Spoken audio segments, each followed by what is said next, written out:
Day one of digging and lots of bedrock. So all the little white scratches you see along there, that's just all one piece of bedrock.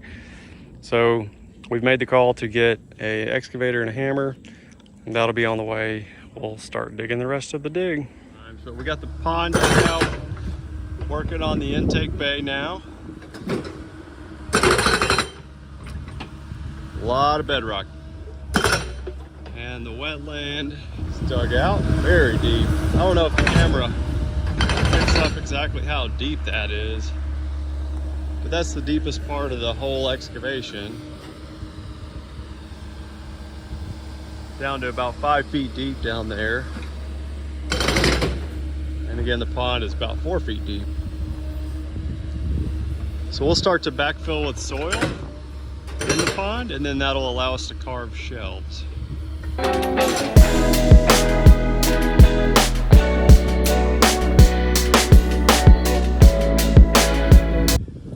This is the beach area, so water's going to come in kind of back up to around here, and then as you walk in, we're going to gravel in here, but as you walk in, it'll become a foot deep at that point. And then we've got a nice set of stairs over here to get you down into the pond. This section's 3 feet deep, and that section's 4 feet deep. And as you come in over here, this is the wetland filter back in there. The water's gonna cascade in through there. We're gonna put a waterfall right there.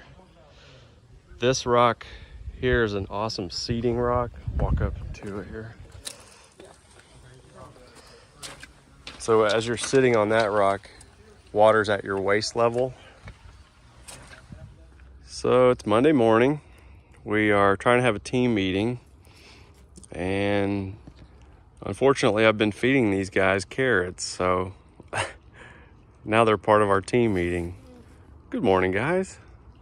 Good morning, guys. Right now we did all this flagstone, so all the flagstone you see all the way around, we just put that in.